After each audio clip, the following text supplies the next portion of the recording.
packet? Yes, sir. Good, welcome back. 1, 2, 3, 4, 5. Oh, we got our Perfect. We lost a handful of people, but no big deal. Let's recap so far where you guys are at. So far you've learned how to work with your database, do some open houses, prospect, our daily and 10 you know how to set up a buyer's consultation now from yesterday. And we know that you don't show houses to people who haven't gone to a buyer consultation with you, right? Everybody agrees? Yep. Yep. Wonderful. Here's a fun one for you. I got a phone call this morning on one of my listings. I'm actually doing an open house on it on Sunday. Oh. And the guy called and he said, I'm actually a commercial broker, so I would represent myself. I go, wonderful, great. How long have you been looking for a home? He's like, well, my wife and I, we've been looking for a home for a little bit. And, you know, she wants to come see this. Perfect. When did you want to come see the home? How about Saturday morning at 10 o'clock? That's fantastic. And so when you want to come see the home, would you be buying the home with cash or would you be using a mortgage? They said, oh, we would be getting a mortgage. I said, great. Have you had a chance to talk to a lender yet? Oh, no, but I'm not worried about it. Right. I Great started that you are. I go, of course you're not worried about it.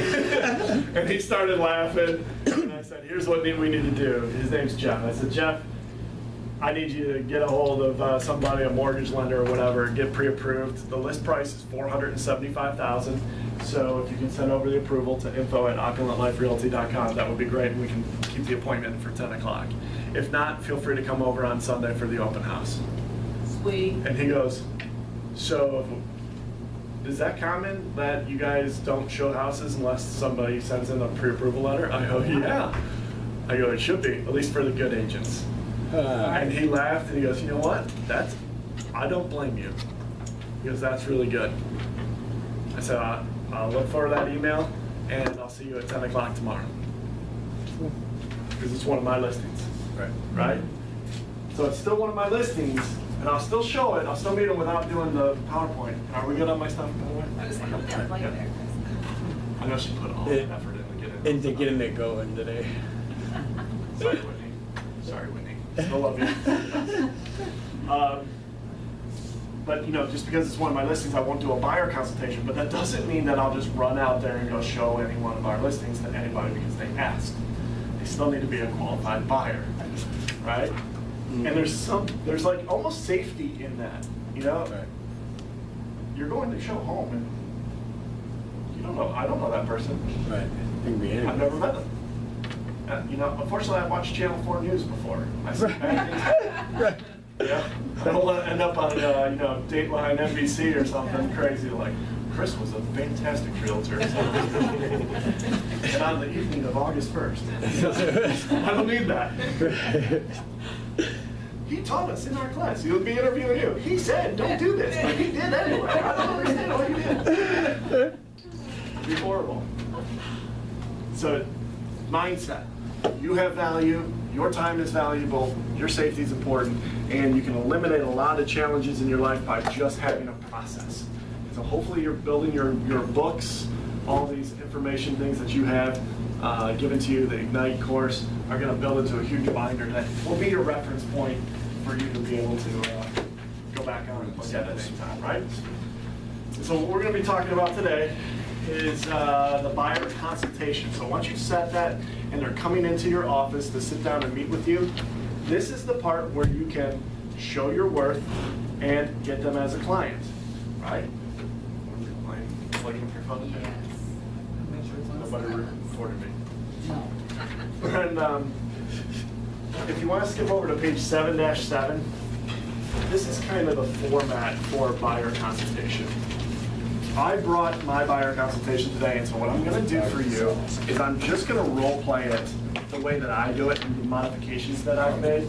You guys can take notes on it, and I'm going to give you a couple key phrases that will help you make sure that you actually are working with buyers, not with people who just want to go check out houses. Very, very important, because you don't get paid for showing houses, you get paid for selling houses. houses, okay? That being said, you book the appointment. Let's say it's 6 o'clock on whatever day or whatever. You know, for us at the business center, we have Pam who works down there at the front desk, so if it's during the business hours or whatever, they come in, they get set up in a conference room.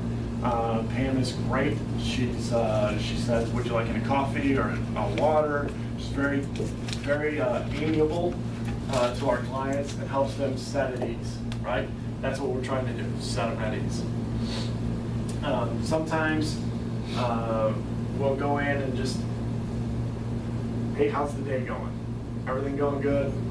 You know, connect with them, small talk. Because they're a little nervous. You know, they're coming in, they don't know what to expect. Set the stage. And then I'd like to tell them, here's what's gonna happen. We're gonna run through a lot of information. If you have questions along the way, please feel free to ask. That's what we're here for. And by the end of today, we're gonna have a crystal clear approach on what we're going to do to get you into the home of your dreams. Does that sound good? And they all go, oh, okay, great. Wonderful. I recommend not providing wine or beer. I've heard some agents are like, yeah, you know, whatever. Someone wants coffee or they want a shot of Bailey, something. Really? That's unwise at best. At best, that's unwise. And at worst, horrifyingly bad. Because I'm pretty sure they can say, well, I signed contracts and I was under the influence. So if you look at page 7-7, you've got kind of this chart that goes through. It says which side you're doing the speaking and which side you're doing the listening. Do you see that? So you're setting the stage, you're creating the atmosphere for them, and then you're going to jump in right into the needs analysis and listen to what they're looking for, what's important to them. And you do some of the talking, you can see some of the talking there, and that's mostly asking good questions. Now, one of the skill sets that you're going to really want to focus on in your career in real estate is being able to ask good questions. And you can do it in such a manner that is thought-provoking, but what you're really trying to do when you ask questions is eliminate ambiguity. Gray area. You know what I get all the time? So what would you like in a house? Well, it's got to have a big backyard. Really? What does that mean? Okay. And I've watched agents be like, perfect, big backyard. What else is neat? Has to have an awesome kitchen. Okay, awesome kitchen. Got to have a sweet master suite. Awesome, that's good. And I have no idea what that person is looking for. I have no clue. I know what that looks like for me because I've looked at a lot of houses and I know what I want in my house. I want coppered ceilings. I would like a master suite that has an ensuite on it where I can sit and just lounge in a chase lounge and maybe drink some coffee. I want maybe a little fireplace. I like a yard that's on an acre, you know, and preferably comes with a contract for maintenance. Right? Either that or a John Deere, your choice. So I know how to define those. And when somebody says, I want a big backyard, I usually say, well, I don't say, how big do you want? I'll get there. But the better question is, why is that important for you? And you don't know, why is that important for you? Tell me, why is that important for you? Well, because we have a dog. And the dog is like family, right? Sure, you're running the field. Anybody have pets? Are the pets like family? Mm-hmm. Oh, yeah. Oh, yeah? Yeah. See, I'm not a pet guy, so I don't know. I didn't grow up. I had a dog for a hot minute, Definitely. and the dog ran away. I was heartbroken as a 7-year-old. I'm like, I hate dogs! But they're all right. I mean, I get all right. Cats are all right. Cats are kind of creepy, though. I'm not going to lie. Kind of like, I'm better than you. Whatever. I'm more of a fish guy. You have a good fish. Don't have to do anything. But that's okay. But anyway, I remember one of my first buyers wanted a big backyard. Or they wanted a backyard and it had to be fenced. It's got to be fenced. Okay, why? Tell me. So why does it have to be fenced in? Because it could be like, well, we're really private people. We don't want anybody to see us. Or, you know, it could be anything. Let's say, well, we have our dog, and the dog is like family to us. Okay, wonderful. I said, would it be okay if we found a house that had the ability to build a fence? Okay, yeah, that would work. Great. So now I'm opening up some of the parameters or finding out what's important to them. Lo and behold, in the course of our search, they sent me a house that they said, we want to go see this. And I pulled it up, and it didn't have a fence, and it didn't have the ability to have a fence built. So what did I say? Invisible fence. I didn't even do that. I said, you know what, RJ? Actually, this house doesn't have a fence, and it doesn't have the ability to have a fence built. Do you still, I did not say, do you want to still go look at it? I said, so for that reason, we're not going to go look at it. And he said, well, actually, we still want to go take a look at it. I said, okay. Then help me. Did the dog die? Did your dog die? I feel terrible. You didn't tell me that your dog passed away? And I know it was like family to you, and I'm so sorry to hear that. And he goes, what? I said, well, the dog had to have died because you told me the dog was like family, and if we're looking for homes that have fences, I go, did something change? He goes, well, no, we still have the dog. I'm like, well, are you changing the criteria for your search home? Because I'm confused now. How important is the fence? Well, it's really important. I said, well, then all respect, RJ, we're not going to go look at this house because you're not going to buy it. And he's like, huh, okay. But why wouldn't you just suggest getting an invisible fence? Because I wasn't that sharp. Okay. That's why. And I'm brand new, and I'm like, huh, that may have been, and I don't know, for all I know, that it was a place in Canton, they may have not allowed you to do that, I don't know. That would have been a great option. He didn't suggest it either, so he's not that sharp. Well, maybe his dog can't, like, you get shocks if you have an invisible fence, so maybe he didn't want his dog to be shocked. That's possible too. I'm just saying. It would have been a good option, but Yeah. not being a pet guy, I'm learning all the time. Yeah. So, moving forward, I would have said that, and if he would have said, no, I don't want my dog to be shocked, I'd be like, okay, then we're not going to go look at this house. Right. And lo and behold, the next house we went to go look at was the one that they bought. Because I think that your buyers start to learn, you're not the tour guide. You're not there to like cart them around. You're there to help them buy a home. And the more you convey that, the better off you will be. And you don't need to be rude about it. You don't need to be like, oh, this is how we're doing. You just, hey, I thought we were buying a house. You know, that's my job. That's what I'm here to do. I'm here to help you do that. And so during that needs analysis, learning to ask good questions is what's going to help separate the amount of time that it takes to find that house. Because that part's going to be important when you start narrowing down the field. The goal is not to look at 100 homes. The goal is to look at 10. Okay? Once you do that, you're going to share your value proposition of why they want to work with you. Hopefully you've thought about that, what skill sets you bring to the table and what's pertinent for them to know. Then you're going to spend time educating your buyers. This is a very critical step. That part is where you basically are leading them to water. And not only do you lead them to water, the goal is not to just lead them to water, it's to make them thirsty so that they want to drink. Because you can't make them drink, but you can make them thirsty enough that they want to. Then you set your service expectations, clear for the, or close for the agreement, and then set up your next steps. That's kind of a rough process for this whole chapter. So I looked through all of this stuff. They have tons of questions in here. If you flip through these pages, each section is broken out. You can read through it. But what I wanted to do today is I really just wanted to show you what one really looks like.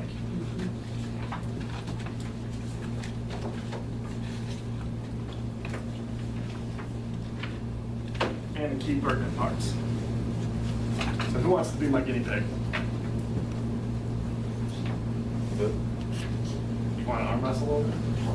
No, it's closest. Okay. All right, so I'm gonna, actually come up here. Just grab a seat here.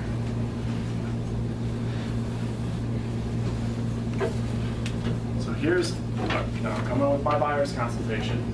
Also what I would have is I would have the forms. How many of you have taken Pete's forms class? Right, do you guys know the buyer forms, buyer agency, disclosures, things like that? In fact, I should have brought some of those today. Do you have a packet?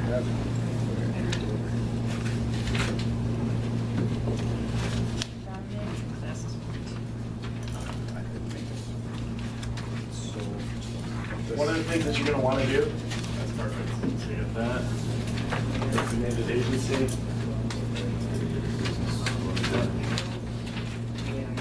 There's the designated agency. That's the listing. No, you don't get that, but it's similar.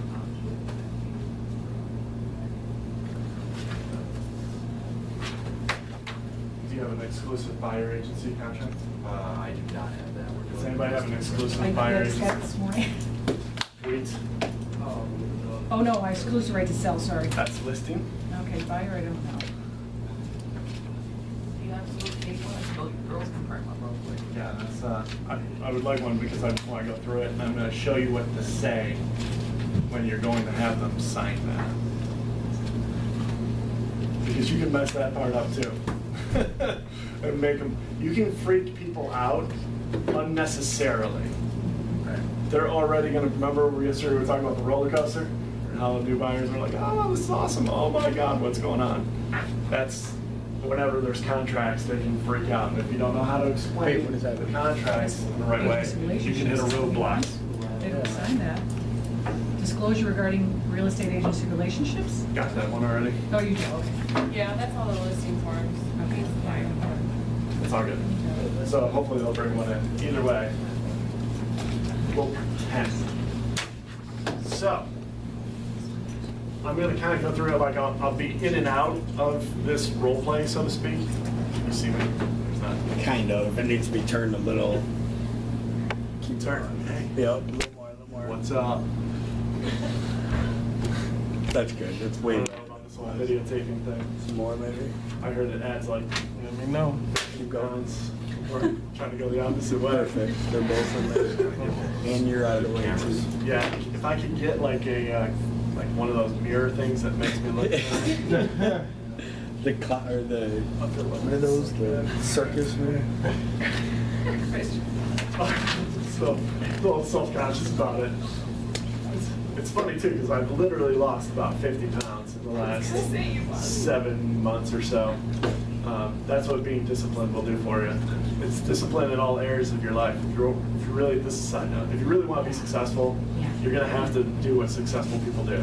And I went to family reunion, it's a little plug for Keller Williams family reunion, and all you hear about from all these people who have millions and millions of dollars, mega agencies, they got agents, they've got great businesses, they talk about their routine. Talk about their routine. And they get up early, all of them, exclusively, get up early, they spend some time just meditating, thinking, praying, whatever it is for them. They get up, they have breakfast, they work out, they take care of their body, and then they get to work. And they start doing lead gen, and they go through their day, and then working their deals. And I must have, seriously, I must have heard that like 10 times. And I was like, oh my God. And so I got back and I joined Lifetime, and so oftentimes, if you go in the morning, it's 6:30, 7 o'clock, I'm over here at Lifetime, pretending to know what I do. There's some guys in there that are like, oh, what's up? And I'm like, hey, what's up, dude? I'm like, I can't go without, get along, you know, whatever.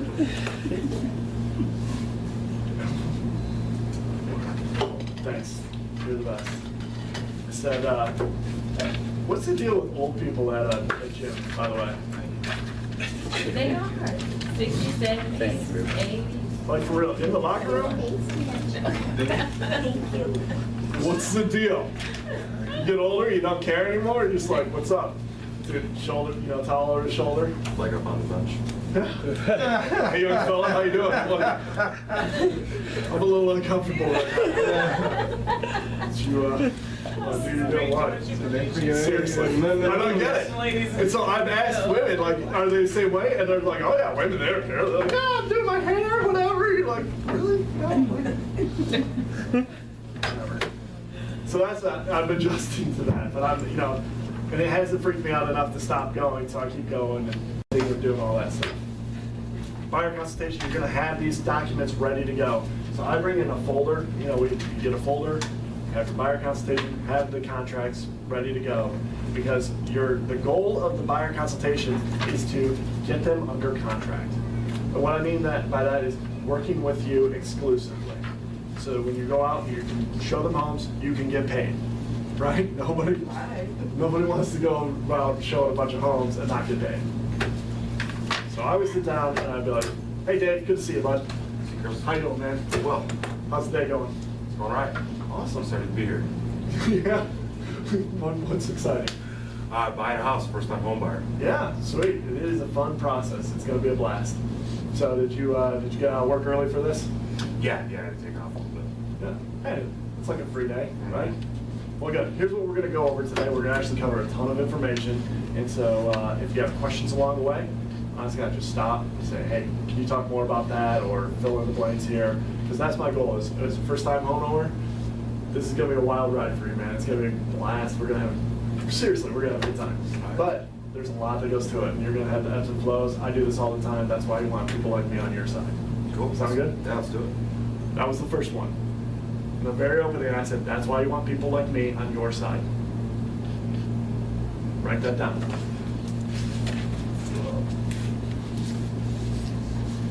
That's important because it's foreshadowing what I'm going to talk about with the disclosures later. And you can say it however you want.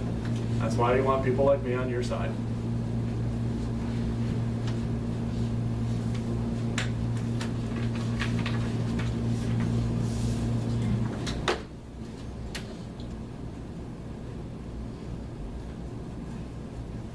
So I printed out this brochure for you. We're going to let you take this home. In here is a little information about us. Let me open that up. Our company, Opulent Life Realty. We're with Keller Williams, obviously. And this is just some of our stuff about our mission statement, where we care about the community, and really kind of how we got together. Stephanie and I are a great team. I used to manage the Keller Williams office in Ann Arbor. She actually came from one of the biggest teams in the area as one of their lead listing agents.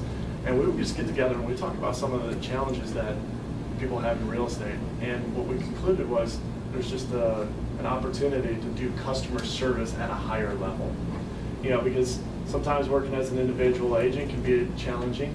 You have to have a niche and kind of work with people. And sometimes these big mega teams, they just, sometimes you just become a transaction, which not all the time, but sometimes it can happen. And for us, we wanted to find that middle ground. We wanted to put together an organization that puts your needs first. We're going to talk a lot about that today, what you're looking for in a home. And my goal here today is to win you over, have you be totally satisfied, and more importantly, tell all your friends about how awesome this experience has been. Sound good? Yeah, sounds great. What I do there? So I give them my spiel about my company, my value proposition, and I set up, I want you to tell all your friends about me. Remember this. One transaction is actually worth 7. 7. So in your head, you're like, oh, he's only going to buy a $100,000 home. That's $3,000. No, it's actually 7 transactions or more over the lifetime. You're a brand new first-time homeowner, right? So he's going to sell that house and buy another. Then he's going to sell that house and buy another. And he's going to sell that house and buy another. So there's that transaction and 3 more that have 2 sides to each of them, if I stay in touch with him. That's 7 transactions, let alone all the referrals that he's going to potentially give to me from his peer group that also are 7-fold. So never ever get hung up on counting commission, because you're really not calculating it correctly. If you really want to calculate it out, a client is typically worth between $50,000 and $100,000 to you in the lifetime of your career.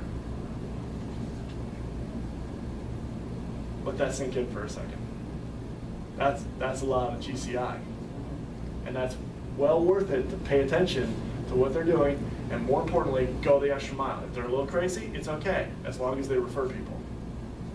And hopefully not more of their crazy friends. But you want to help them. You want to build that rapport. And so that's what I do. That way I give them the overview of the company, and then I flip the page here. So we got a nice little letter here for you. You can read that at your own convenience. And then there's a ton of information in here about questions, about stuff that you can think about, or maybe that you haven't thought about in the course of purchasing your home. If you get bored at night and you need something to put you to sleep, feel free to read that, okay? But here's the most important page. And I have a page that's in the Michael Lewis Marketing Suite. It's got a flow chart just like this, okay? And so I'm going to kind of exaggerate this, but the very top one says select a real estate agent. So we're going to run through this. I want to give you a high-level overview of what this process is going to look like so that you're not confused on anything. And at any point, you can always reference back to where we are in the course of this process. Sound good? Yeah, great, 'cause I have no idea what I'm doing. That's why I'm here. So thank you for selecting me as your real estate agent. That was step one. What did I just do? I just told him that he selected me as his real estate agent, which is what the first one says. Select a real estate agent. It says, thank you for selecting me as your real estate agent. So the second thing we need to do is talk about obtain financial pre-approval. So have you had a chance to speak with anybody regarding the pre-approval of your home? Yeah, I knew that we needed to do that, so I've already talked to someone at my bank. Okay, great. And I would get that information from him. For copy of the letter. Yep. So if they're doing it before the meeting, like if you did it on the pre-qual, then I would have them bring that pre-approval letter or have the mortgage loan officer send it to them. If they said, no, we haven't, I'd be like, great, here's what we need to do next. Let's go ahead and get one of my mortgage people on the phone. For the case of the office, you can get a hold of Movement Mortgage, or if you have another mortgage contact company that you're working with, I work with 2 others outside of Movement Mortgage, and I just rotate. Make sense? I say, okay, you need to call Dan Cornell, or you need to call Linus Thalman. And I give them that number, and then I'm going to say, here's what I'm going to do for you. I'm going to actually give them your contact information, and they're going to contact you. They kind of handle everything. What you really want to do is give them all the information that you can possibly give them about your current situation, because really, I'm not a mortgage guy, and there's so many different programs that are available. I can't even keep up with them. They're constantly changing all the time. But some are very advantageous for you, and you're going to want to lock into the program that's best suited for you. Sound good? Yeah, great. Great. I have a good idea at this point too, from talking to them, what they're looking, like range-wise. If somebody comes in, I'm looking to buy a $500,000 home, they tell you that up front. What range are you looking for the sake of the example? I'd like to find something around 150,000. 150,000, perfect. So I'm going to assume, for the sake of argument, at this point in the process that they're good to go for 150. But I'm going to find out for sure before we go show houses, right? So I'm not like, hey, we need to stop right here and go call a mortgage. We're not doing another thing. I'm not going to do that. I've talked about the process, what needs to happen, and it's at the top of the list here with the mortgage part. Now I say, okay, so now we're going to spend some time analyzing your needs today, finding out what you like in a home. Once we've nailed down a high-level understanding of the specific things like kitchen size, what are important to you, the different features and benefits you're looking for in a home, what we're going to do then is, the next one down is select properties. So I've got all their information, but now we're going to select the properties. And this process is very crucial because what we're going to do is we're going to take all the properties that are available that match your criteria, we're going to narrow that down into the very best homes. Awesome. We're going to narrow it down into the very best homes. Once we've selected the very best homes to go look at, we'll schedule a tour and go view the properties. This is here, and once you said it, we're going to go look at the very best homes, we're going to go take a tour. You have to ask this question. You do want to go look at the very best homes first, right? Write that down. You do want to go look at the very best homes first, right? That question will make you thousands and thousands of dollars.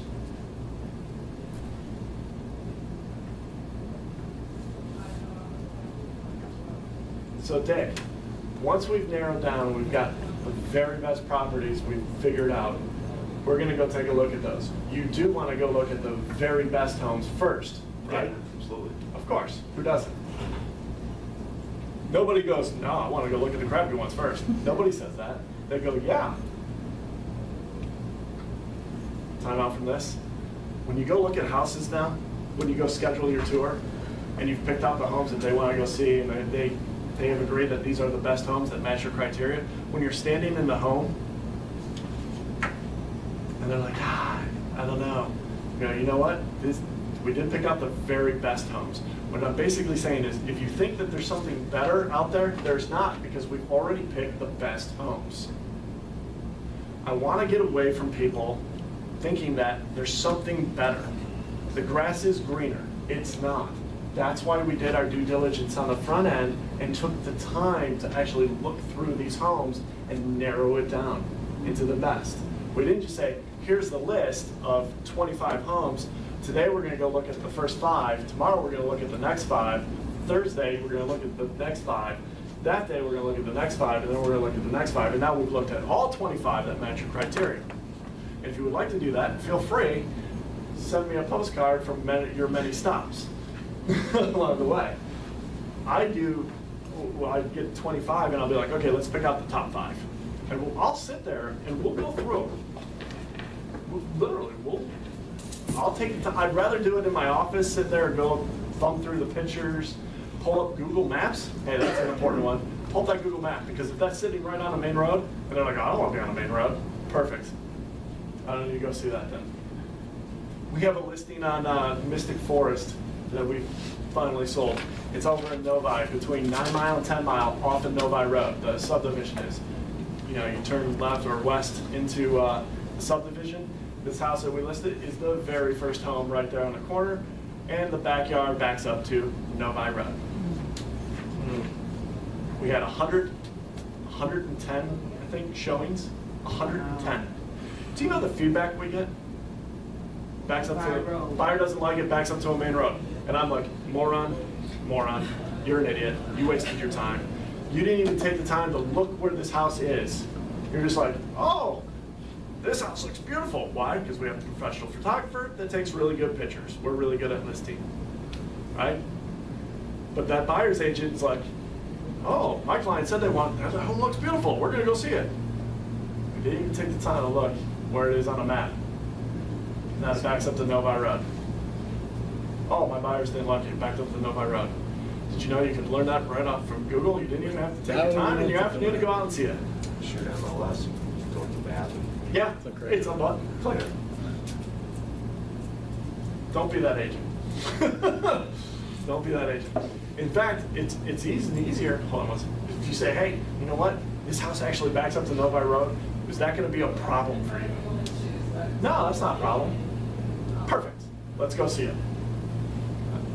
Now, did the buyer who did purchase it, did they try to knock something off because it was off of the main road? Well, we had it priced reflective of the fact that it was off the main road. So most of the homes in that neighborhood go for north of 400,000, and this one we had priced at 385.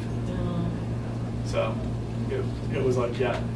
And the sellers are like, well, why do we have to discount our home's awesome? I'm like, I understand that. Your home also backs up the Novi Road. And they're like, but we think it's awesome. I go, is that why you're moving? Right. Your home's so awesome, that's why you moved, right? You moved because it backs up to a main road? Yeah? Okay. Can we move on from that? Sometimes you just gotta be real with people, but feel free to lie to yourself as much as you want, just don't lie to me. Anyway, so, what's the line?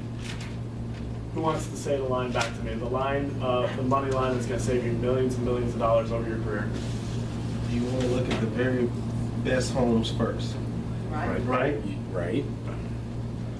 Oh, you do want to look at the very best homes first. Right. Right is a tie-down statement. So when you start studying language and language of sales, and you get into some of the dialogues and some of the scripts, you're going to notice that if you go through an entire presentation and you never get agreement along the way, and you say, how does that look? And they go, I don't know. You don't know what part they don't know about. So a tie-down statement or phrase is one that is like a checkpoint. So you know And you're like, wouldn't you agree? Yeah? Isn't it? Right? You want to go to the movies tonight? Right? No. Tomorrow?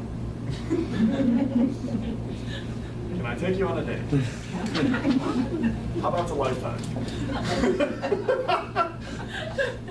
I don't like lifetime. Well, okay, well, then get to the point, like, I don't want to date you. Okay, well, you should have just said so. I should have asked, do you want to go on a date? Yes, no, you know. Check the box, yes, no, maybe. Think of it like in those terms. But if you go through, it's the same thing in most of these presentations, that if you just run through everything and you're not slowing down and checkpointing along the way, you won't know what they have an objection to. And if you do it this way, then you can address any objections you have right there on the spot.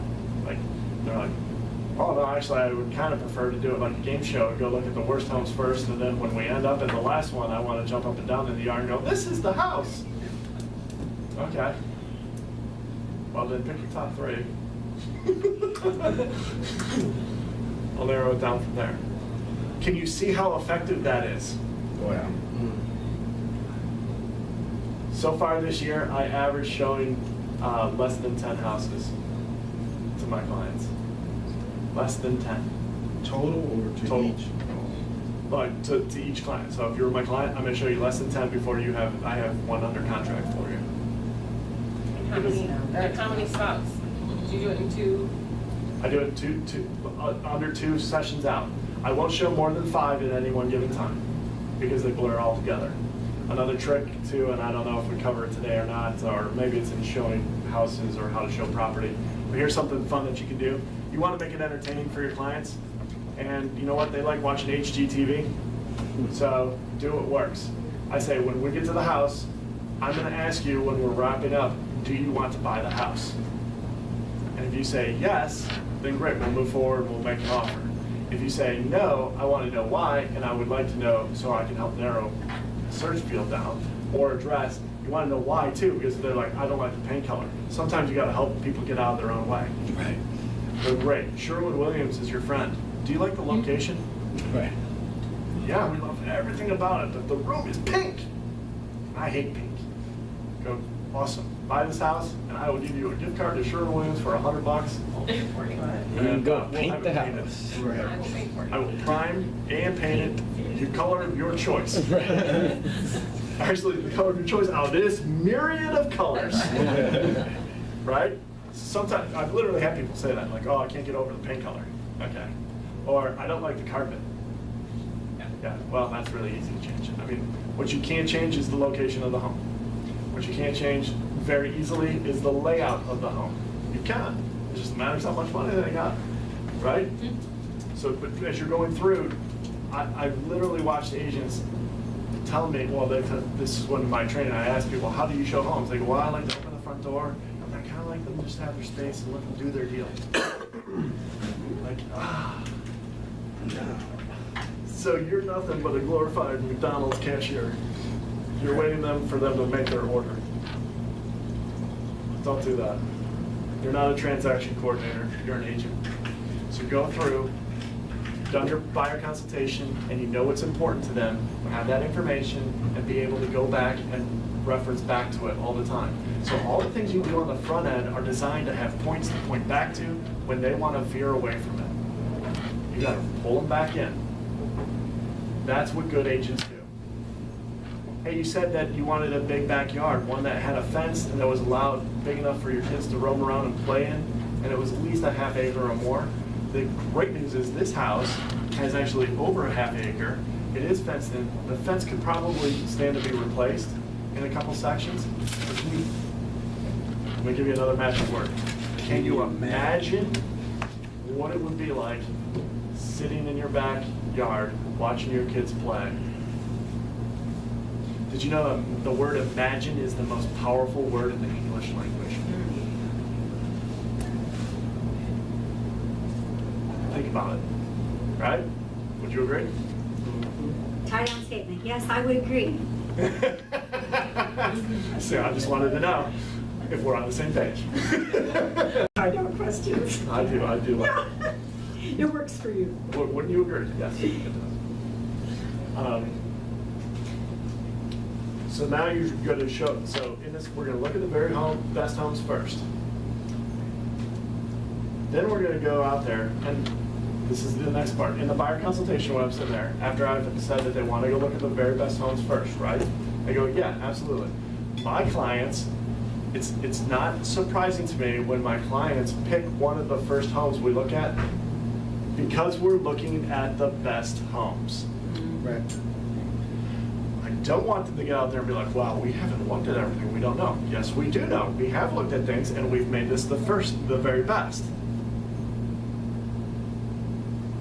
Why do you love a contract? You want to write offers. So you go from the best of the best, then the best of the top 5 or the first 5 that you're going to look at. Yep. If while showing them on the computer like where it sits and different things of that nature, you actually kind of schedule, if you can, the appointments to the one that they show the most interest in sitting in front of the computer. I actually don't. I do it demographically. Mm-hmm. So when you go to set up a tour, you know, I'll have 3, 4, 5 homes that we're going to look at, and I put them in order of like logistics. Yeah. Well, yeah. I don't. know I'm that not according to that that detailed. too, but Like, hey, we're going to go look over this one because I think this one's awesome. But then we're going to go over to this one. I think this one's pretty good, and we're going to come back over to this other neighborhood. I don't. No, I didn't mean it like there I are know some what you're saying, 'cause agents I do the though same thing, but that do that. There's agents that do that, and I might do that if I was in $1 million plus homes. You know, where I'm like setting up a thought process. You know, your under $500,000 buyers, you know, they want to be A, B, C, D, E, and done, right? You don't want to be driving on. Showing time's fantastic. It lets you set that up. You can just plug them in and then put them in order, send requests. It's awesome. So that part 2 is really important when you say most of my clients find the home that they end up buying on the first time out.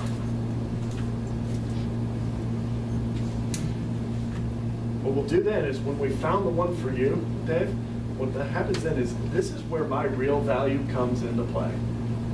Now I'm building my value proposition. Dave, this is where my real value comes in, where we write an offer for purchase. This is why you want people like me on your side, because I'm going to be able to position your offer in a very competitive market that we're in right now to be the one that the seller chooses. Great. You guys catch that? So I put my value proposition not on finding the house, right? Because remember, they're looking at the homes too. And sometimes I do it in my office. Sometimes I send them the list. I'll go get the information, what they're looking for. I'll send it to them via RealComp, and I'll have them put hearts on the ones that they want to go see that they've determined that are the best.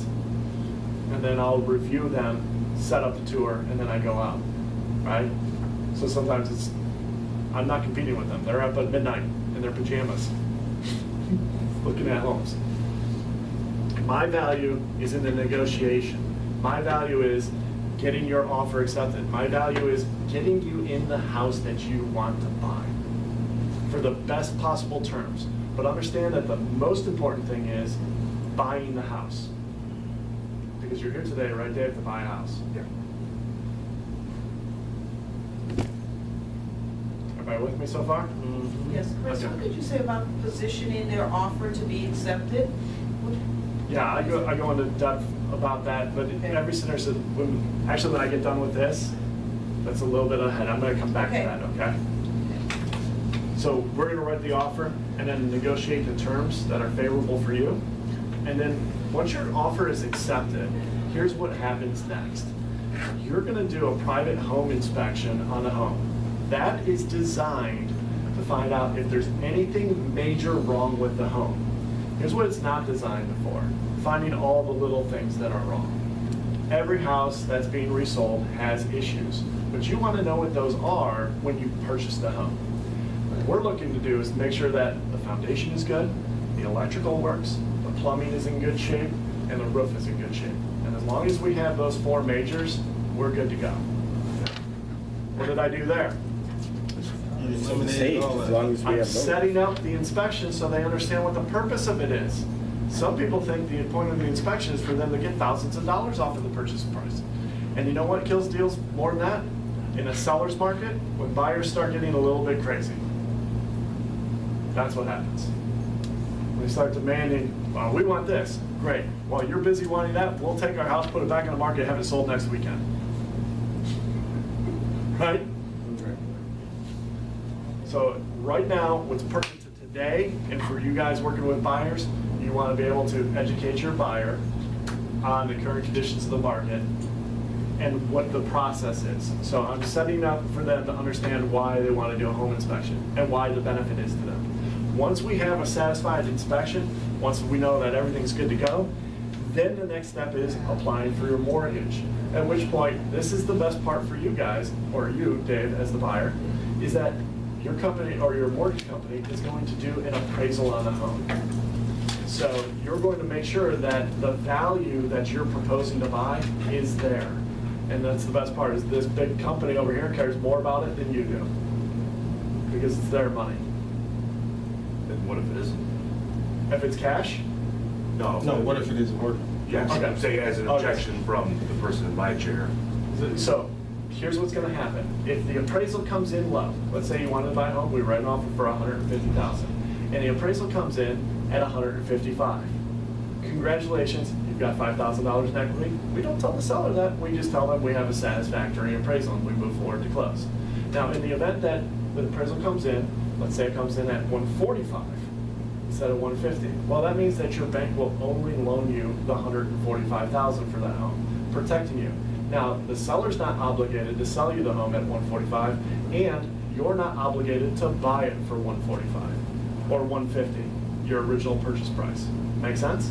Yeah. So here's how the conversation looks. I would then call the seller's agent and say, you know what, actually, we got the appraisal back in, and unfortunately, the appraisal came in low. It's at $145,000. And so please check with your seller if they would be interested in selling the home at $145,000. Okay. And then one of two things is gonna happen. They're either gonna come back and say, yes, we'll go ahead and move forward with the deal, or they'll come down a certain portion, say, well, we'll meet you halfway or work with you in some way, shape or form, and come down to 147, 148, somewhere in there. And then you'll have the choice that you can either go forward with the deal if they come down to 145, or you can bring the extra cash to close. Is that okay with you? Yep. So that's kind of your protection. You're in the driver's seat, which is what most first-time buyers want to know, that you're not locked in. I'm giving peace of mind. Run through the scenarios, give them the peace of mind. Does everybody understand how that works, like the flow chart of events? Yeah. Okay. But, Any questions? but if there are multiple people interested in that property, you can't go with that whole appraisal, about, you can't call the seller and say, hey, this is what it appraised for, because somebody else is gonna give them what they're asking. Nope, it's under contract with you. So it's in the pending status. Oh, okay. So they don't have any other offers on the table Okay. at this point, which is good. So that's another thing I like to explain to people, because people want to get talking about value a whole lot prior to, I'll give you a great example. I've got that, I don't know if I talked about it yesterday, I got an attorney that I'm working with that likes to play with the value and do all this stuff. And we finally wrote an offer. Praise Jesus. But it's ironically only the 7th house that we've shown, right? So I showed 7 houses and I wrote an offer. List price was $193. House has been on the market for 32 days, right? So they're due for a price reduction. He said, well, what should we write for? I'm like, I think you could be reasonable going in at 185. Wrote the offer for 185. They countered at 190, right? And so then he was like, okay, well, that's pretty good. And he wanted to start putting other stipulations, not money related, but all this other nonsense. I go, Matt, stop, time out. Are we good with 190? Because it's Friday, and here's what's gonna happen if you don't make a decision here really, really fast. that agent is going to tell every showing that's booked this weekend that they already have an offer that's, quote, acceptable. And if their clients are interested, they're gonna have to come with a full price offer or better. And because of the market, because there's other people, as soon as somebody hears that, they get competitive and they're gonna get a better offer, and you're going to be still living in your apartment.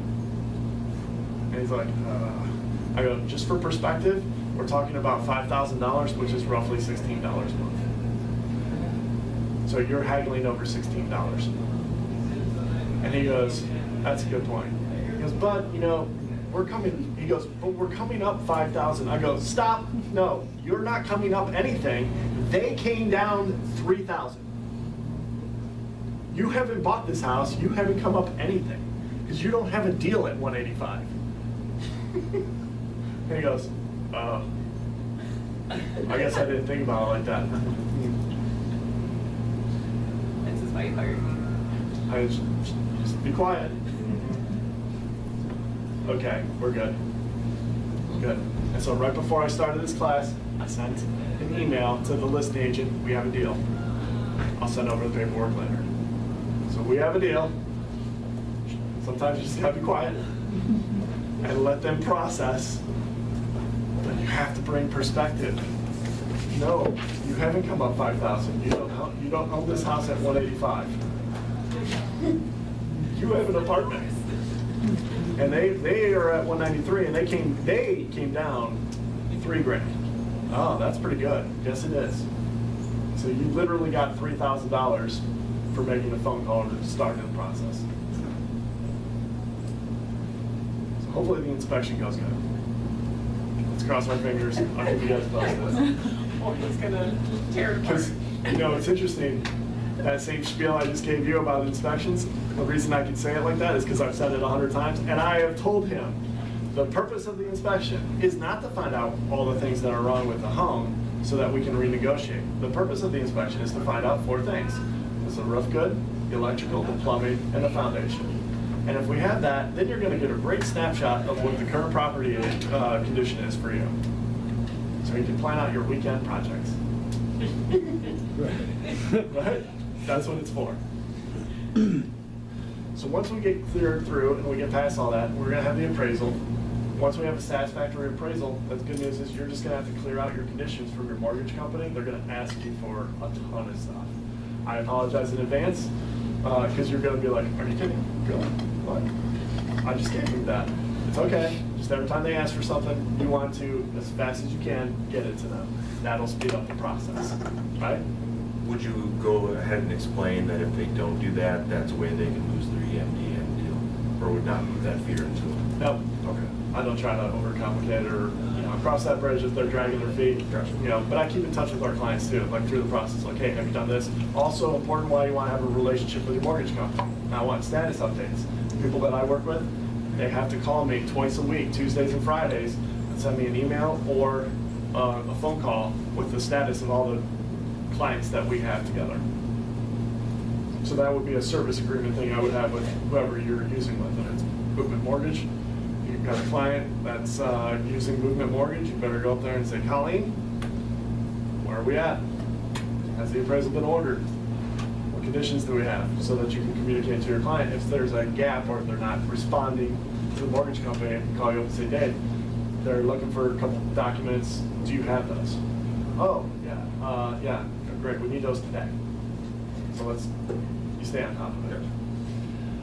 Once you have that, then the cool part is we're going to schedule the closing. The title company comes in. They're going to provide a clear title to you. What that means is that nobody else can show up years down the road and say, this is my great-grandfather's land and this is mine. Get off my property. The title company protects you from that. They're also the ones, the third party that kind of handles all the logistics for the actual deal itself. So they're the ones that control the money and disperse the funds. And when we sit there, bring like some lotion, whatever, you need to loosen up that hand because you're going to be signing a lot of paperwork and it'll be all good. Carpal tunnel brace. Yeah, carpal tunnel. Bring your brace and you'll be all set. I said, but by that point, everything's already spelled out for you. It's nice and easy. My role then is I come and I tell jokes.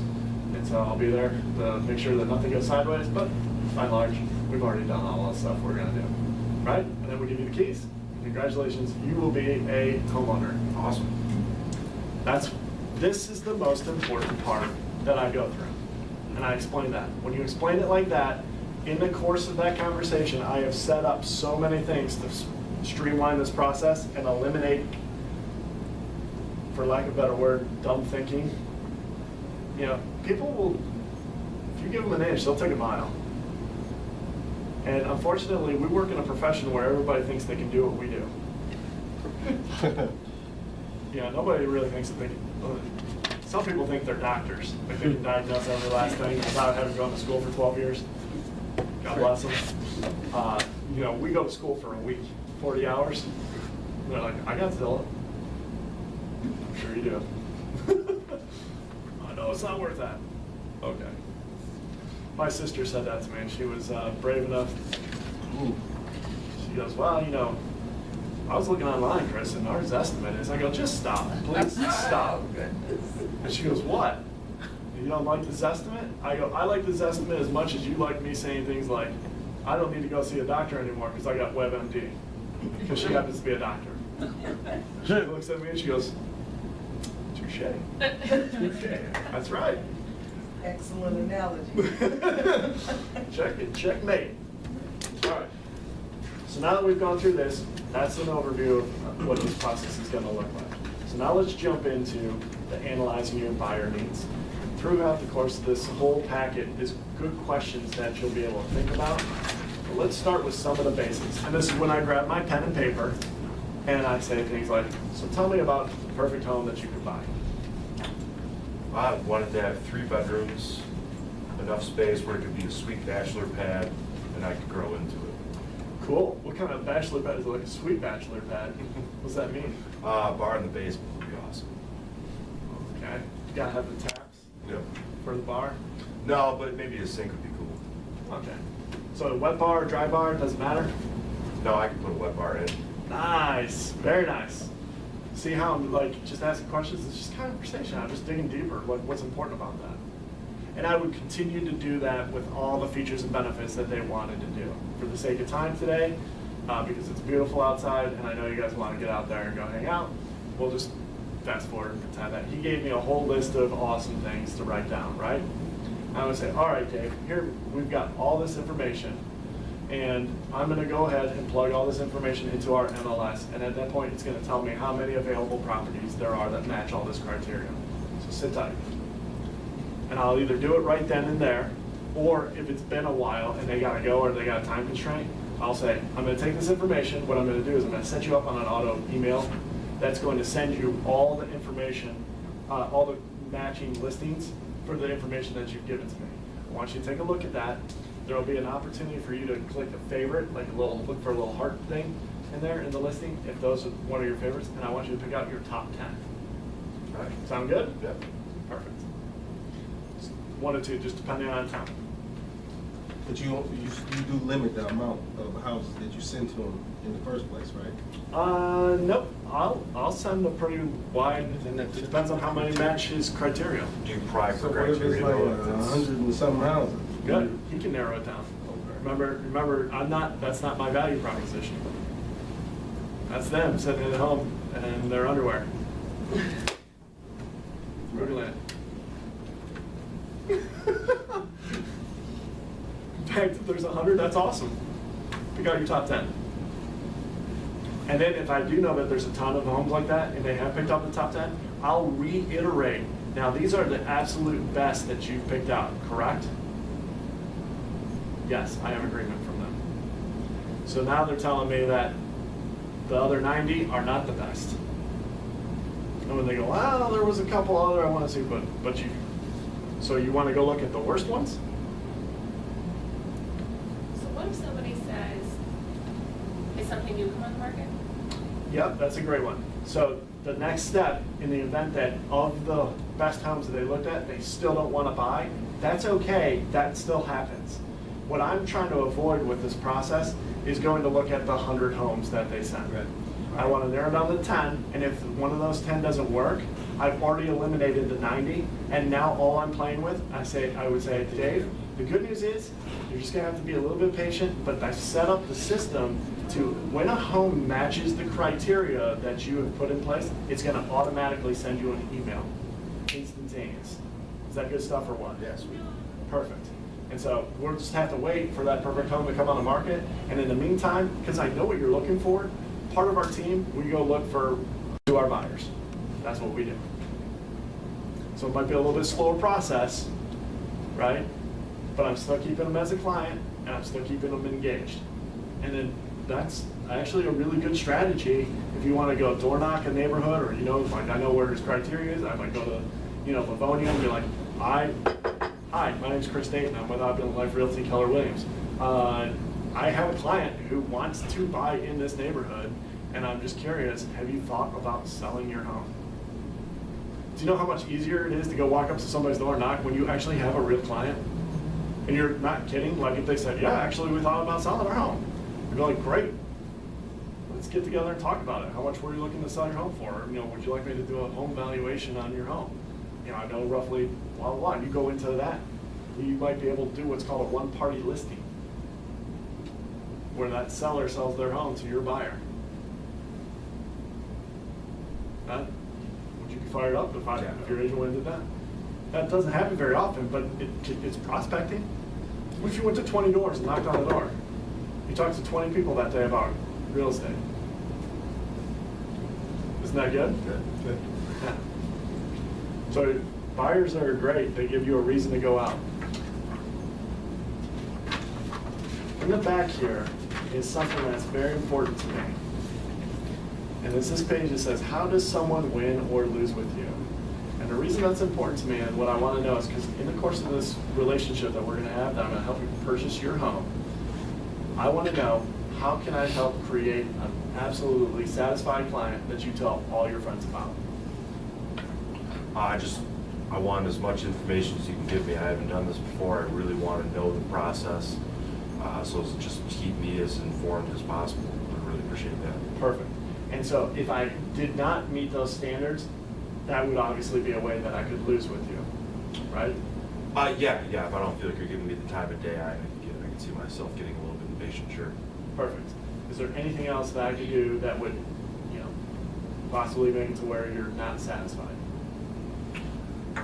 No, it's coming off the top of my head. Perfect. Why am I opening the door to that? I want to know. I want to know what the secret contracts are. Because a lot of times we have these things called secret contracts, where we don't tell the other person what we're expecting of them, and when they break it, we hold them accountable to a contract they didn't even know about. Right. Does that make sense? We do that in all our relationships. Follow instructions better than read minds. Follow instructions better than read minds. That is a secret. Get it out on the table. Let's just get it out on the table, so I can actually perform. And then I know that, Dave, so what you're telling me is, if you feel comfortable with my ability to negotiate the deal on your behalf and find you that perfect home and get you in with the terms that you want, seamless process, make it seem very good, and I keep you informed all along the way, you're telling me that you would tell all your friends about me. Yeah, absolutely. Perfect. So here's what we need to do next. I fold this up. I said, let's get to work right away. We got a couple things I got to put in your folder, to get your file, and I grab the paperwork. Right here. I go for it. This first one is not a contract. In the state of Michigan, the disclosure regarding the real estate agency, this is kind of like where we declare which side of the fence we're on. Right now, you're choosing me as your buyer's agent. So I represent you and your best interest. So if I find out anything about the home, I'm obligated to tell you about it. That's a very, very good thing. And so I go here, I sign buyer's agent. I click here on designated agent. I sign it. Do not have it pre-signed. I grab a pen and I go, yeah. And I put, you do not have another relationship with anybody else, correct? That's correct. Does not. And I check buyer, potential buyer. I go ahead and sign right there. You know what happens every time? They sign. They sign it. I go, perfect. I grab that.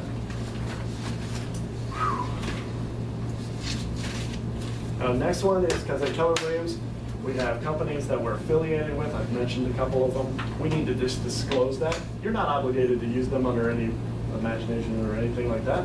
But here we have a relationship with First Centennial as a title company and Movement Mortgage. And so, blah, blah, blah, sign right here.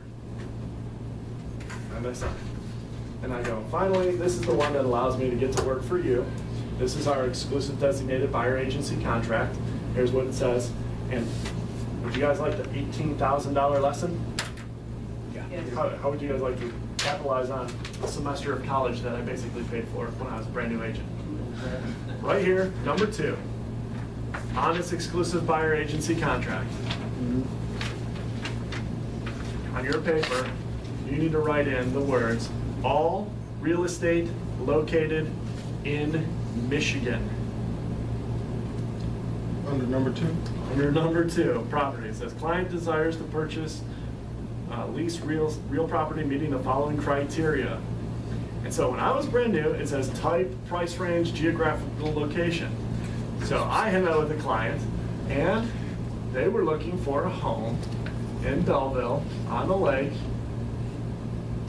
I fill all this stuff in and I worked with them, I showed them houses, I've got them under contract. Got my deal, got them under contract, right? Well, I went out of town, I went to Louisville, Kentucky for the weekend with some friends. And I got home on Monday, and I had done another search. I looked up some more homes, and I called them up, and I said, "Hey, Stacy, I found a couple homes that you were looking at." She goes, "Hey, actually, I was going to call you. We found our home." I go, "You did? Oh my God, awesome! Well, where's it at?" "Oh, it's in," and I forgot where she said, but it's on the Huron River. Oh, that's outside. Oh, so you changed your search criteria. That's cool. So tell me about the house. Oh, it's awesome. It's blah, blah, blah, 4 bedrooms, 3.5 baths, about 5,000 square feet. It's tremendous. It's everything that me and Rob are looking for. Awesome. I said, well, great. So you guys want to write an offer? Oh, she said, oh, we already have our offer accepted. I know exactly where I was. I was in my office. And I was like, What? Right. but say it one more time. And she's like, yeah, we called the sign. And the listing agent said that if we wanted it, we needed to write an offer right away. And so we did, and it got accepted.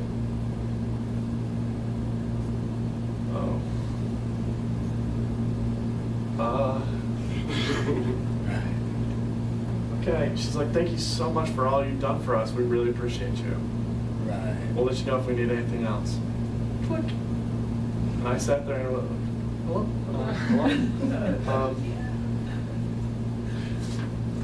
Can I do something? I have a contract. And I walked to the team leader. There's something that this agent can't do that. That's not ethical. Blah, blah, blah. And he looked at it and he was like,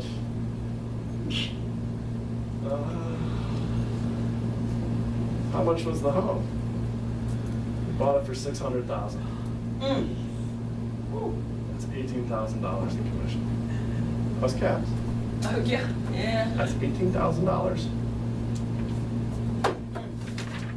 All real estate in Michigan, period. If anyone tells you differently, they're lying. All real estate, that's $18,000, you're welcome. I've told that story 100 times, I'm gonna make it worth it. If I had to lose $18,000, it will be so you don't have to. Because I love you guys and I care about you. You're welcome. But I don't understand though why. Oh, my heart hurts still, you can tell my story. I don't understand why then, I mean, if they were under contract with you, that's the missing piece for me. Yeah.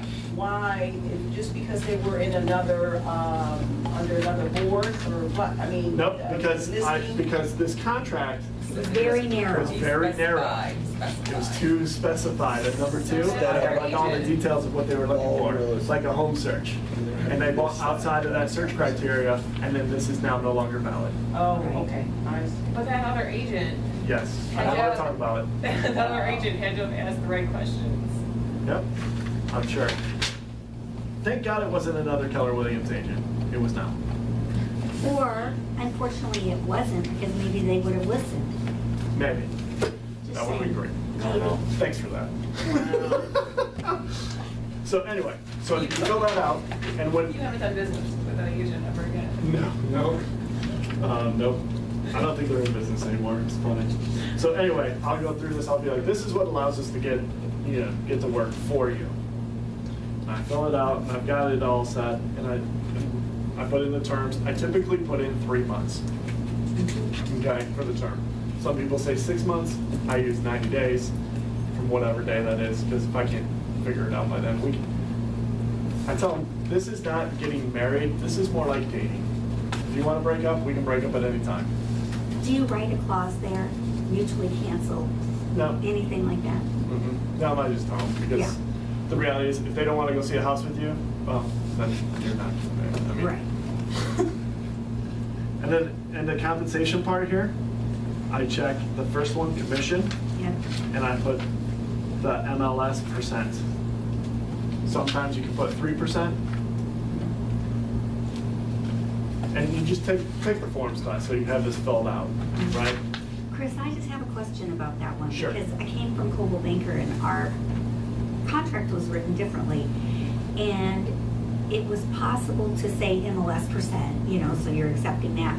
But this one is written such as the buyer is liable for do you know what I'm saying? Do you find that if you put MLS percent, then they understand the seller's paying the commission? Correct. That's why I do that. I like that. It gives you the option, because, I mean, if you wanted to, technically you can charge your buyer a guaranteed 3%. You can say, I work for 3%, and if the MLS is offering less than that, then my buyer clients make up that difference. I typically, just in this market, Right. there's too much competition that you're not going to be able to pull that off. You're just not. If you do, God bless you. Right. But you're unlikely to get very satisfied, enthusiastic clients that are going to rave about you if you do that. Right. Right?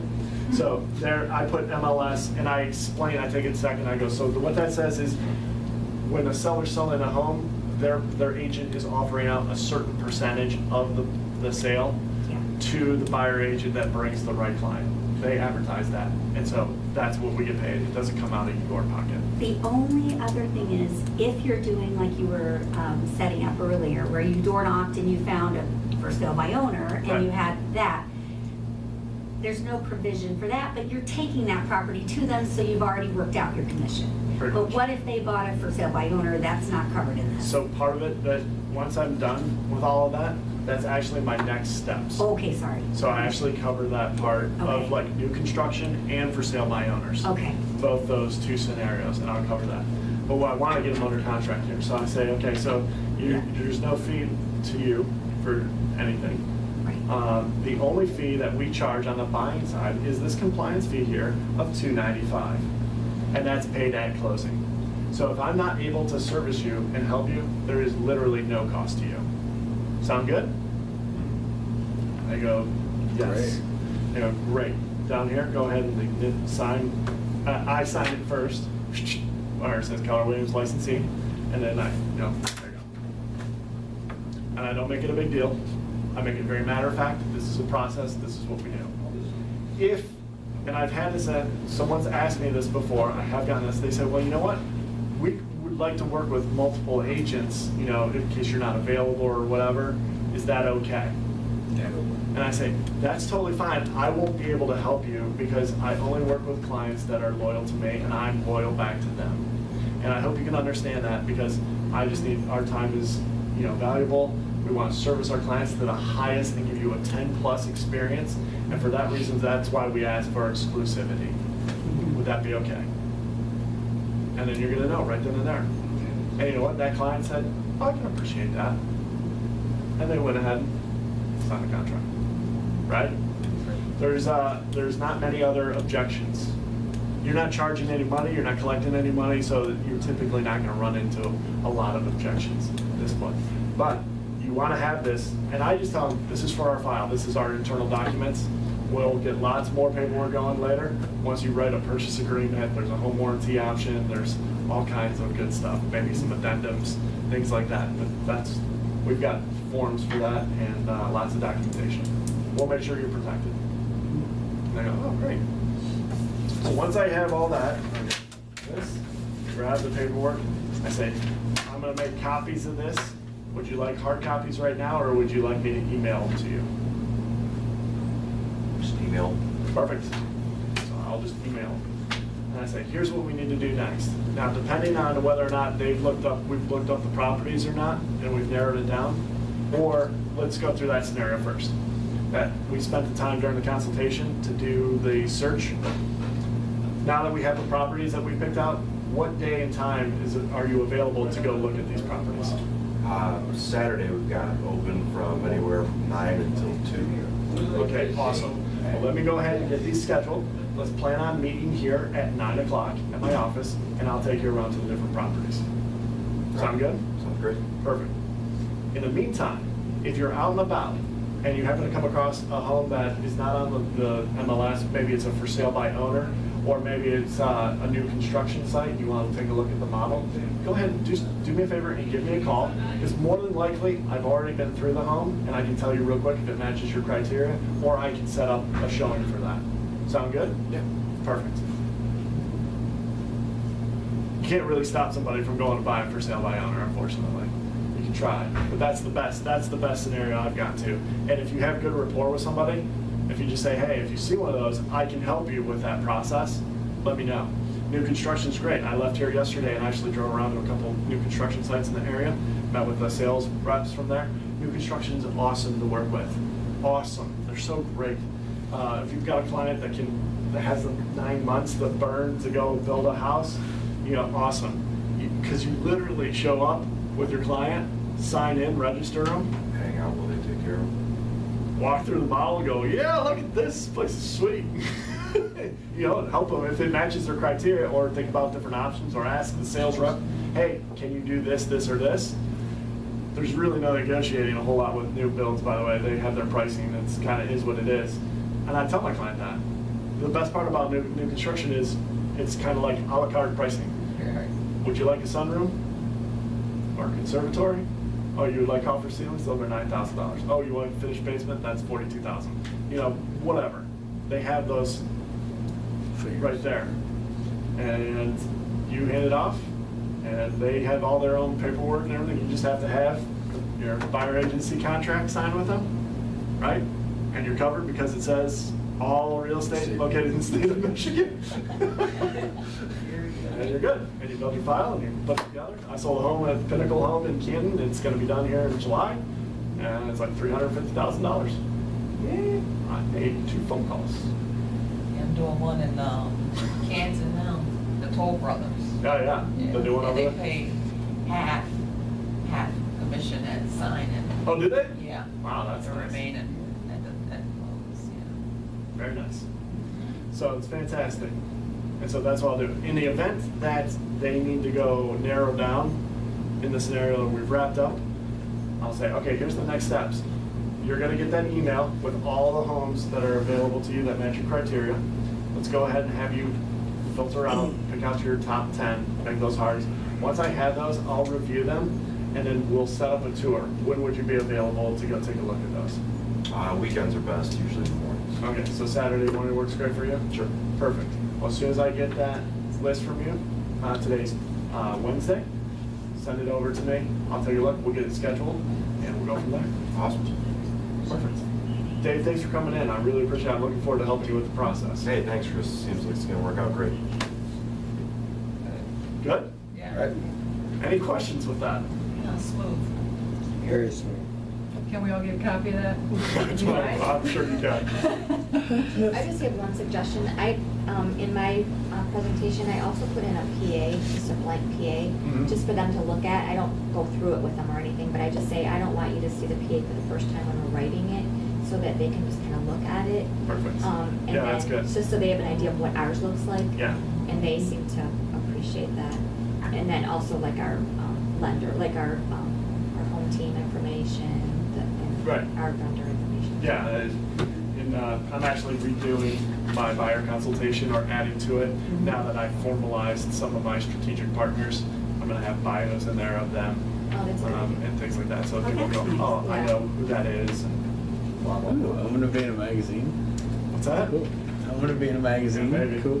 If you behave. If I behave, right. Anybody else have any questions? What do you say if they say, we don't wanna sign it right now, we'd rather take it home and look at it, as far as like the contract. The contract? I'm okay with that.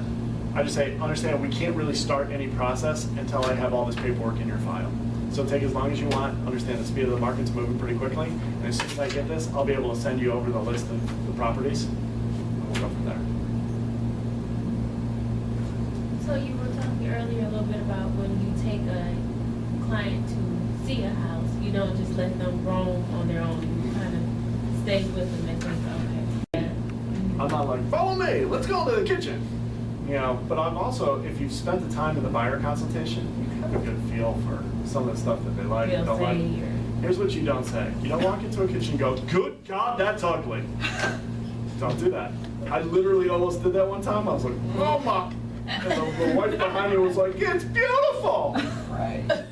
Right? Don't know what they like. I've almost done that. My pretentious self, you know. I've done it all. How dare I ever stoop to this level? You can live in this filth if you would like. You know, you don't do things like just, they're brought it home. You smile and you're like, yeah. Great. There you go. Tell me what you like the most about this kitchen.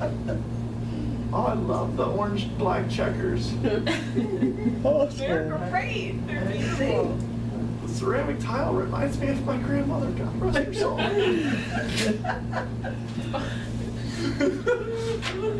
You're gonna get so many great. So people are like, "You're hilarious." I'm like, "I'm hilarious because I know how to look for the story. That's all. If you do this business long enough, you will have stories, and there'll be the craziest things, and you'll be able to come in here and teach these classes and be like, let me tell you about the third time I went out and showed these houses." And people will be like, "No way." But that's pretty much how it goes. Can you see over the last 2 days together how they work together to streamline the process for you to actually being an agent? Oh, yeah. I'm on quite the run. I have not shown more than 10 houses this year to any buyer. I think I've got 7 closed buyer contracts right now, which is fantastic. Yes. My home run was the one that I did the consultation. I met with them, set the consultation, did the consultation, one house, offer, showing, done, the whole bit, one and done, the ultimate one and done. And I was like, you gotta be kidding me. And that was $212,000. So it's like literally like $6,600 for one time. That's a really good high rate of return. Right. It makes up for a lot of nonsense in my first couple of years. And then when you start narrowing it down, it's a good point of thought. I mean, yeah, we don't get paid hourly, but yet you do. Yeah. You do. So what you do matters. When you do the buyer consultation, you're getting paid. You're getting paid a lot of money. So bring that knowledge, bring the skills that you have, build those relationships with other real estate agents, so when you have deals, you know, like if any of you end up getting a buyer client or something, and then you look at one of our listings, or if I have a buyer and I'm working with you on a listing of yours, how great would that be? You'd be like, oh yeah, hey, I can't believe we're gonna get to do a deal together. Yep, it's gonna be sweet. It'll be nice and smooth. Right? You build rapport with people. You can just work through things. People are less excitable. And take down the walls of skepticism. It's okay. We're all in it together. Someone has a seller that wants to sell a home. Someone has a buyer who wants to buy a home. Put them together. Play matchmaker. Right. Bring buyers and sellers together, negotiate a price. Yep. And then let's go to the bar and have happy hour. I'll buy the drinks. If you got any more questions, feel free. I've got a couple cards up here. I brought those. I forgot yesterday, so you guys can have my contact information. My cell phone's on there, my email. If there's anything I can ever do to help any of you, please don't hesitate. If you want me to come sit in and help you with a buyer consultation, I will do it. I will do it. I've helped lots of agents do that. I did it all last year in Ann Arbor. You can just tell them, hey, I want to meet with you and my partner, Chris. Call me. Make sure that our schedules work out, but I would be glad to help you with that, okay? I'll get on contract. I hope you guys make some money. Sound good? Yes. Look at that, 2:30, I have half an hour to spare. Save your time for the $1.5 million buyer. That's right. Same about walking the door, you never know. Right. You never know. No, we didn't. We didn't look through how it's prepared in here, Chris. But your way is so much more. You already If you read that and you explain it, it's so much more smoother. Than this? Yeah, so you do both. Than But this? you kind of focus on like, That's why I'm dead serious when I say I want to have Higher it. level echelon Yeah. of No, understanding but I mean, if you like, I tried to really what I thought today. kind of some of these ways in here, like would offend your buyer, I think. And if you just, and I've sat down with my buyer, yeah, it's more your. so just. Who takes the lead? Do you take the lead? He did, because it was my very first show. But no, it will be. Like, See, that's why I want somebody that will sit there with me and hold my hand, so to speak. You know? Right, and that's what you're That's saying. awesome. Yeah, I was gonna ask. I saw that. That's my opener. The show. Which one are you talking about? The. Oh, that's him. He's gonna be at that. Yeah, I'm running on Sunday. One of our listings. Eric. Yeah. But you've got a lot of good information that you've done, I think. Yeah, but it's still, it's so scary. Of course it is. Yeah, it's easy for me to say, oh, no problem, because I'm not doing it. Right. I'd be the same way, but that's good. Well, maybe this is good. You gotta get something out of that? Oh, a whole lot. Yeah, I'm walking away with putting in all real estate. Because I was kind of Don't do it. I cried for like 3 But days. you know, I'm sure things are. You just didn't know, didn't ask, or else not that criteria would have done that. It hurt. It hurt. I've been hurt. I've been hurt. I know it's been, I've been hurt. I've been hurt. Not to that tune, but. Yeah, 18 grand. Chris, hypothetically speaking, someone just starting out would have wrote 3% in the commission part when really they're willing to do the MLS, and they think they're getting close to buying a house with that person. How would you change that so they don't? Because I don't want it to like get to the end and then have them pay me 5% or 0.5% of the commission. Because it's a 2.5 comp. I've got 3% on our buyer agents here. Yeah, absolutely. I don't need to do anything, there's nothing like that number, so I don't have to change, okay. It's at your discretion. It would be different if it was 3.5. Well, it's one of those things where, you know, it's like when you're first starting out, you get input from That's a seller. everybody, so all right, cool. You know what, see that up there? Okay, all right, I'll grab it real quick. Good luck on Sunday? No, Stephanie is. Sunday or Saturday? So my partner, Stephanie. Thank you. So you have to have your broker's license in order to have company name that the office, the MCAs, when we get our checks, they're made out to Opulent Life Realty. Okay. Because I was looking at this and I was like, okay, and then it's like, but KW anyway. Yeah. Well, that's kind of why you choose KW. So one of the biggest differences in real estate is if you go to Coldwell Banker, or you go to Century 21, or you go to Howard Hanna, or any of these other companies, it's about the company, not about you. And it's about their name is nice and big, and your name is nice and small.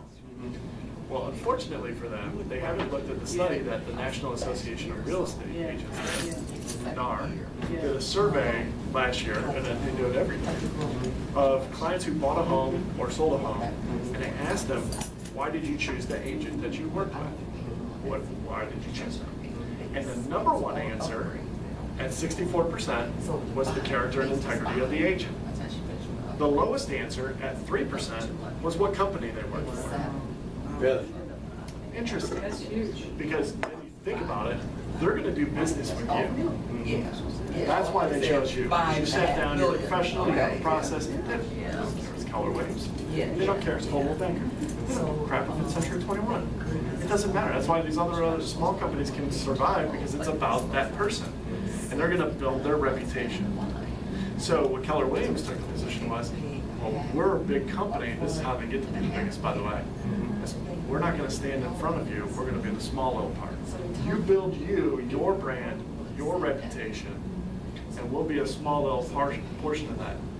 So when you look at our signs, it says Opulent Life Realty, and in the lower left corner, it says Keller Williams. Brokers, you know, the phone number here for compliance. But that's what it's about, so that's important to me. And I like that title. I like that. We went round and round on that, looking for names and things like that. A lot of the reason I did that is because, you know, you look at like Jeff Glover and Associates. Great, big, huge company. Can you sell that company? Who would buy that? Would you buy Jeff Glover and Associates? I don't know who they are, but I wouldn't. Yeah, TV commercials, billboards. Prime Realtor, Jeff Glover. He owns Plymouth. The radio. Okay, I think I might know. Would you buy Jeff Glover and Associates without Jeff Glover being here? No, because the name of that. Or would you buy Opulent Life Realty if it was the same size and I wasn't there? Yeah, because it's a brand, it's a name. Right, right. And it's a good name. Thanks. Can I just ask you quickly, because the front of all of these, Oh, congratulations. thank you. Welcome. Thank you. It's been amazing 2 sessions, right? What was your third form? Because I'm trying to sort Oh, so at your there's presentation. addendum to, it's a buyer contract, it's the same thing. This is the listing contract, but it's a buyer contract. So what it's saying is Keller Williams, because all deals, all real estate deals are done broker to broker, right? Right. Are you a broker? So, Can't even be a broker for 3 years. Right. Maybe. So because you're not a broker, you can work for a broker, which is Keller Williams Realty, Northville, Nova. And they're designating you as the salesperson. That's what that form says. Gotcha. So it says like Peter Costa is the broker who designates you as the, and what's your name? I'm Lynn. Awesome. Great to meet you. And I actually have a question because I saw this pop up on my email. Like this was like 3 days ago. And I saw your Sunday open house in Powers. Do you mind if I just come and just wander? I've never done an open house, but I would like to know how the pro does an open house. Come So, on up. okay. It'll be great. Just like, All right. It's a beautiful house too. It looks beautiful on the water. Yeah, gorgeous. And I'm hoping that it's not raining that day. I looked at it, when we scheduled it, it wasn't supposed to be raining. Yeah. And now it looks like it's supposed to be. They've said on the weekend anyway. Yeah. Well, I'll have my fingers crossed for you. I want to bring it up. It'll be a fun time either way. All right. Well, thanks again. Of course. If there's anything you need, Thank for you. real. Thank- We're the, So they're saying it's. You probably will be hearing from me at a buyer consult. Like, can you come home bad? yeah, absolutely. My brother sells in Cincinnati, and I so wish he lived here because he does very well. He sells for Huff. He works for them, and he's very successful. And you know, he's been kind of whispering in my ear. You know, I was raising my girls. I was in industry. Aware of that. It's Damn, you'd be good at this, lady. You know what I'm doing? I'm doing this. But he's so far away, and he's, you know, he can give me the same general idea, but things are different. Is he with KW down there? No, he's with Huff. But is he that told me, he said if he's available over, he would be with KW. That's, he sent me here. I would come over. He'll be in a profit sharing. Yeah, right. Yeah, he's too committed That's a to whole Huff, other and topic. he's a big seller. I make like $1,000 for profit sharing. That's an awesome Really? thing. Really? This is still recording.